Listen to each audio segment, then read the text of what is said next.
Welcome, everyone. This is going to be a very different kind of feature. Write down, it's like this.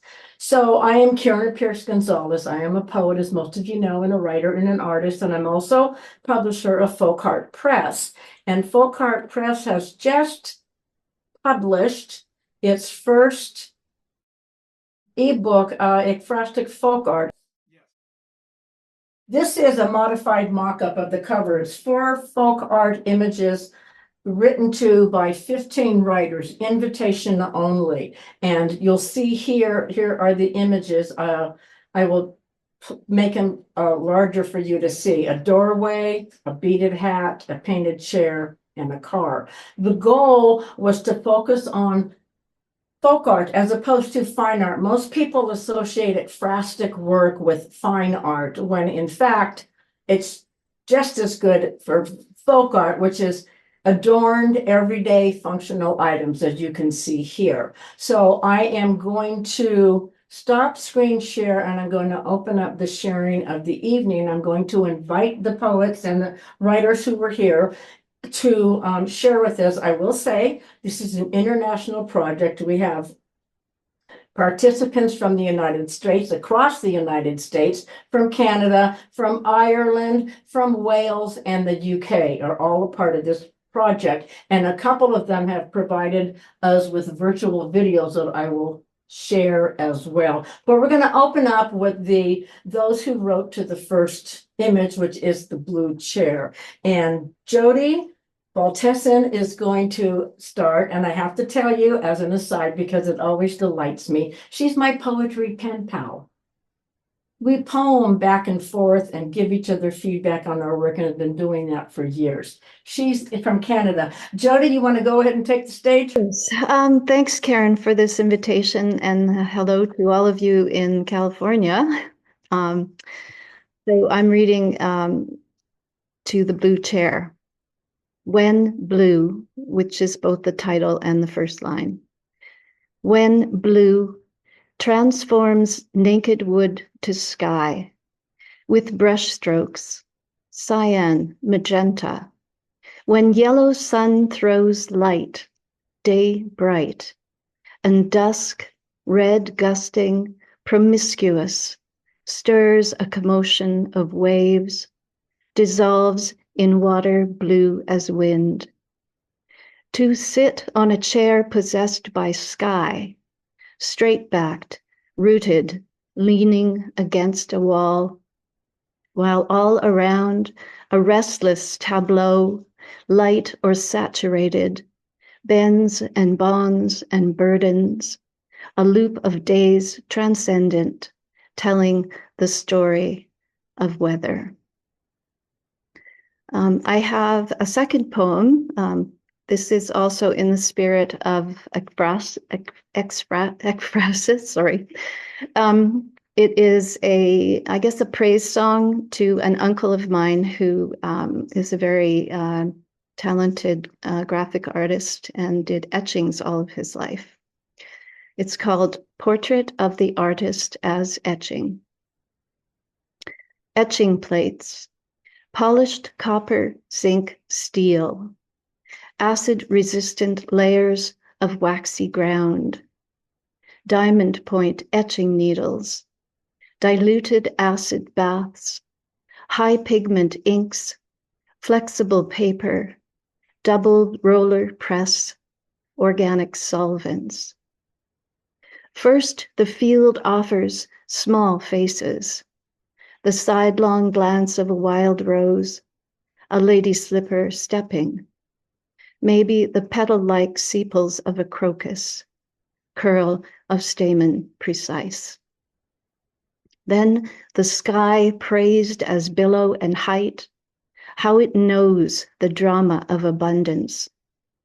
Then shoreline, enunciation, waves lapping fold over, gradation, the transit of time rendered into the shape of place and its honing. Each takes hold, incised through his point of view, his vision, myopic like mine, pressed into paper inflected with chafe, sepia, bone black, carbon black, washes of Prussian blue, all the seasons of his knowing, acid cured, even the wind in its lyric, reaching out to me. Thank you so much for this opportunity. Beautiful, Jody. Thank you. Thank you. I forgot, Dan, we're supposed to welcome all the new people. And everyone, I think Celeste and Robin have been here before, but everyone else in the Ekphrastic folk art community is new. So let's Yes. do what So, we do with the new people. Yes, so you can unmute and welcome them in the way we like to do that. So, ladies and gentlemen, welcome our newbies. Woo! Woo! Welcome, everybody. Thrilling to have you here. Jody, that was gorgeous. Those were gorgeous pieces. Now I'm going to read a poetic letter that was written to the St. Blue Chair by Rona Green in Ireland. She, of course, cannot be here. It's 3 o'clock in the morning there. Dear, beautiful chair, I'm sorry. In a jitterbug loop, I cannot settle into you. I'm trying to complete a book review I should have done ages ago. I am grateful for your invitation, and if I could, I'd sit on you and dream my life away. I truly hope that time will come. Until then, I send you love from a rainy Irish Sunday morning.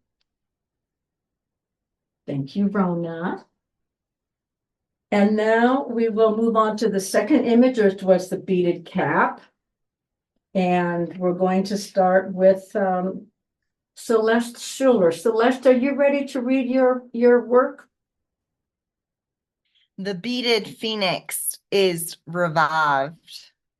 Heavy beads hang like mosaic hearts, flowered growth across the crown, woven moons of white and with phoenix blue.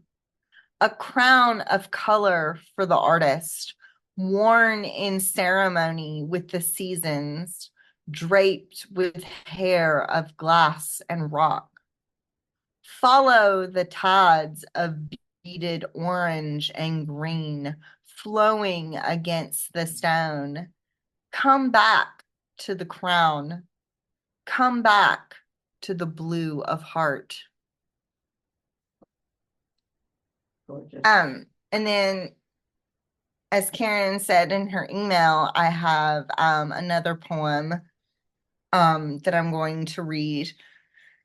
It's going in my first full-length manuscript, Peonies of Resurrection, that's forthcoming in May of 2026.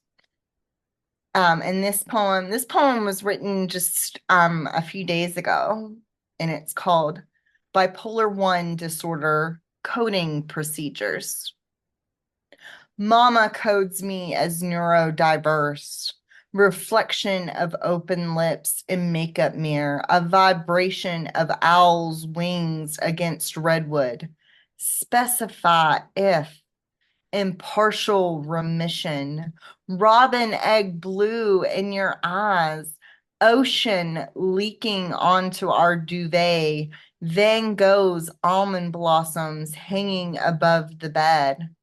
Specify current severity, squash blossoms blooming in the sun, empty pillbox on a Sunday night, unclear seasonal pattern, grandmother's quilt folded in the hall closet, mild, flicker fluttering against kitchen window as I slice cucumber, moderate, capturing blurry moon on a raw March night, severe, eye contact with a hawk on our porch, shimmering with seasonal pattern, hypomania and depression, blustery in spring, a rise of heat, and I slip into a sundress.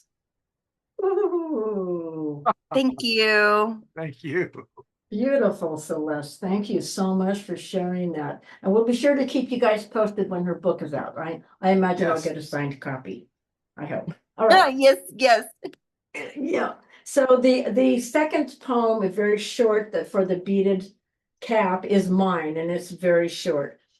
It's a prose poem. Each bead a star.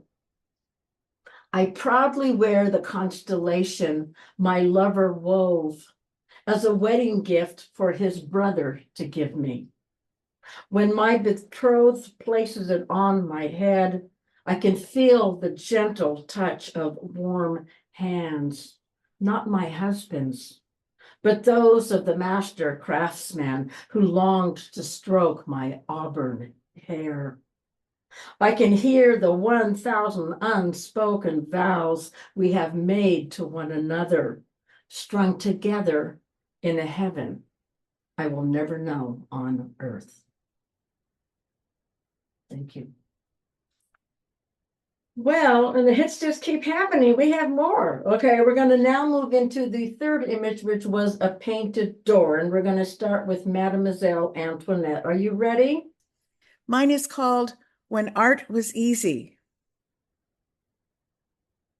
Twin doors, easements for ingress and egress, magical space where usefulness merges with aesthetic sensibilities, beauty in the eye to the hand of the artists, painted cornflower blue with a bit of green garland and red-orange bursts, detailed flowers backed by special powers. Woody Guthrie sang resistance songs between these blue doors, ingress and egress of community, salt of the earth, brazen old men, strong women, young families, and singles too, trans and drag, immigrants and indigenous, poor and affluent, black, brown, Asian, white, laughing and singing between these doors where folk art extends her hand, and Woody Guthrie strums his guitar, singing songs for generations, crossbar to fascism. And then my second one is to the theme tonight. It's called 2025.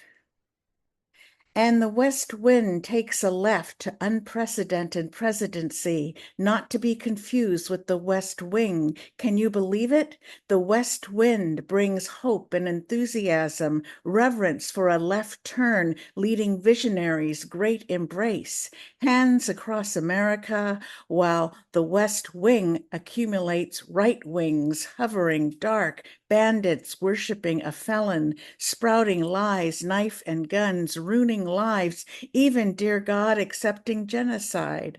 Global stretch back in time, touting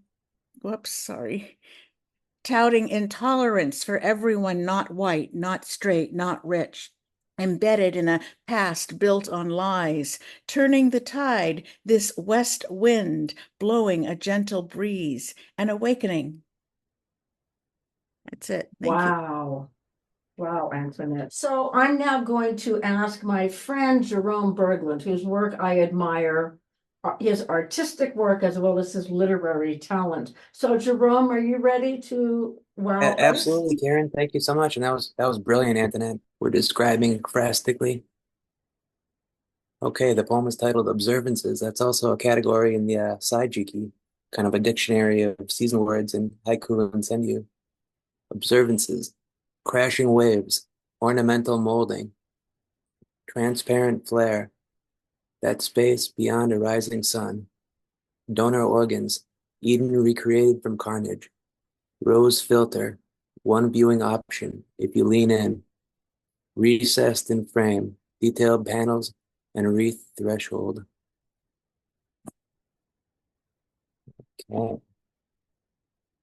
Okay, that's all I brought today, but thank you so much for the opportunity to speak. You guys are doing amazing. What an honor. Now we're going to go to Wales. This is Marcel Newbold. Hello, I'm Marcel Newbold, and Karen has kindly asked me to record this video poem for you. I'm sorry I can't be there tonight. I'm in Cardiff, Wales, and we are 8 hours in front, so it's rather late here. This is my response to the blue door folklore image. A few small requests. Apple tree breeze me fruit, small, hard, sharp. Drench my trug with night scent, forget-me-nots. Settle a pitcher, ice cold, to preserve. Paint me your love, permit the light. Thank you. Just gorgeous. This woman's work is beyond impressive, and I was delighted she agreed to be in this project. I have one more poem from this collection, and it is a photograph. We unexpectedly were gifted with a handwritten poem by a 7-year-old whose name is Matilda. She's in the UK. I'm not going to show her picture per her mother's request, but I do have a photograph of her handwritten poem. I'm going to read it. And apparently when her mother sits down to write at night, Matilda sits down with her and writes as well. So here is Matilda's poem. It's very difficult to read, but I'm going to read it aloud. Can everyone see it? Yes, we can see it. Okay, great. It's just the most precious. Look at those 7-year-old fingers. She's so proud of herself holding this poem. Here is a nice glass door. The patterns I adore. The glass looks great. The area handles look perfect. That's our, so we have a junior poetess. It was such a delight to have her be part of the project. Very unexpected. So pleased her mother brought this to my attention. So now we're gonna go to the final image, which is the car. And for that, we have two, again, outstanding poets. I mean, everyone in this project took my breath away. They rose above and beyond my request of them. So I am just so proud and pleased. The fourth image is the painted car, and we're gonna open up this segment with Mr. Dan Brady. I'm going to read this one here because it has societal relevance to it. The title is Deductive and Inductive Psychological Profile Analysis. The definition of that term: the use of a person's personal possession or possessions, behaviors, or body language to infer their state of mind, salient personality traits, general suitability, or certain other factors to be explicated concerning a candidate's rating, readiness, or rationality for a given position under consideration. Summary. Well, first, the young woman parked her car as instructed, so we were able to, in this case, make important determinative findings, which ultimately precluded her being hired prior to her interview. Her car's decorative design was indicative of a creative, showy, if hyper-organized mindset. A very mixed bag, to be sure. Its blue color, a sign of stability, orderliness, and calm, are all factors contraindicating the needs of the position she was applying for. The use of silver was also a troublesome hinting, as it does to personality or a personality set favorable to change as a preference, direction, or focus. Also, it implies feminine energy, cooperative perspectives, both expansive and heartwarming, as well as someone who appreciates the cleaning and releasing of mental and emotional blocks. All items we here at Dewey, Cheatham, and Howe eschew, for we depend upon managing our clients' pride, ignorance, and anxieties into long-term commitments profitable to the firm. Well, it was my car, and all she needed was a set of tires and brake pads and a few other parts, some bodywork, and a cleaning. She is my cherished ride, and I was splurging on her for once. Anything to keep my little lady purring along. I waited for them to call me, but 10 days later I became anxious, and late that day I trudged on over, worrying all the way. and I got to say I freaked out when I did not see her on the lot. However, as it turned out, she was in plain sight, sort of. To this day, no one knows who gave her this wonderful paint job, blue with silvery abstract floral designs covering it. Sensational, I must say. We talked to no avail. So I checked her over and can tell all the work had been done, but no one knew anything about the paint job. I did like the color, a close match for her original, and it was a top job. This was the silvery design, but everyone said it was at a loss. They had no record of the car being picked up, no paperwork for anything but what they had done, and to the best of their knowledge, she had been brought back before the shop had opened that very morning. One of them had seen the car picked up 2 days prior, but had thought nothing of it. And while I'm glad she's back, she is no longer mine. Mine alone, that is. Thank you, thank you, thank you. Yeah, there's such a perfect Dan Brady piece. We're going to wrap up with another marvelous response to the painted car by Robin Gabbert, who actually teaches classes and does lecture on ekphrastic. I think fundamentally fine art ekphrastic, not folk art like I do. But Robin, show us what you got. Alrighty, well, I have to tell you that when Karen gave me this assignment with the car, I was a little bit perplexed for a while. I was like, oh, crikey, what am I going to do with this crazy looking car?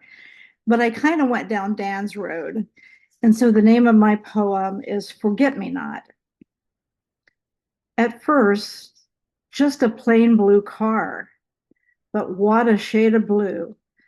The Dutch would say sprekend, a color that speaks.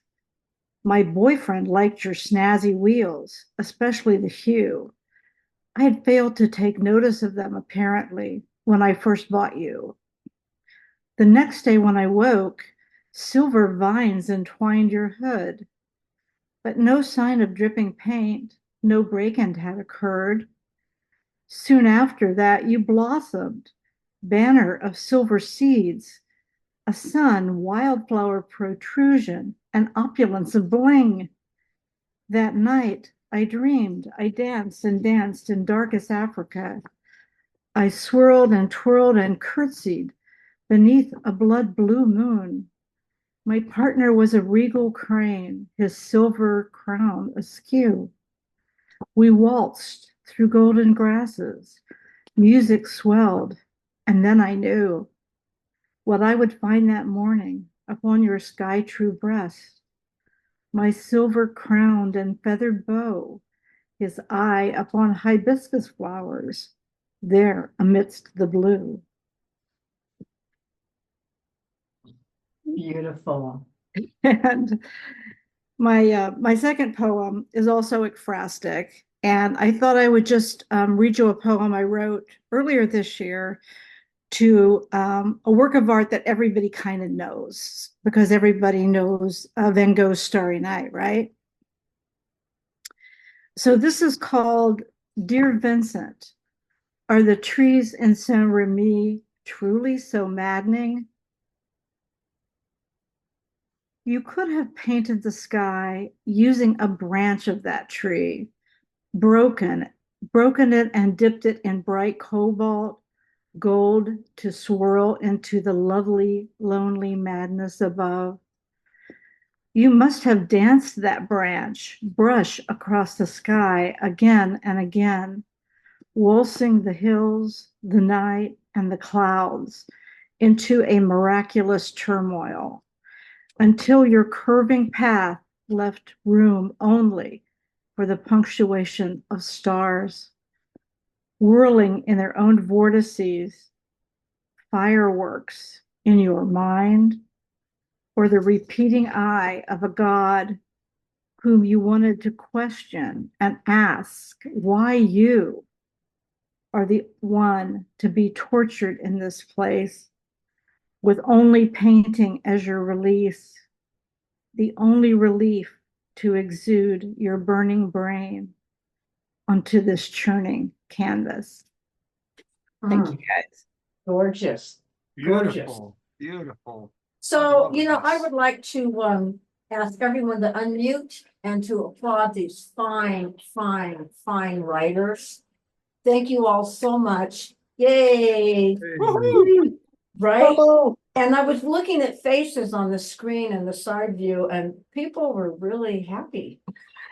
They were happy listening.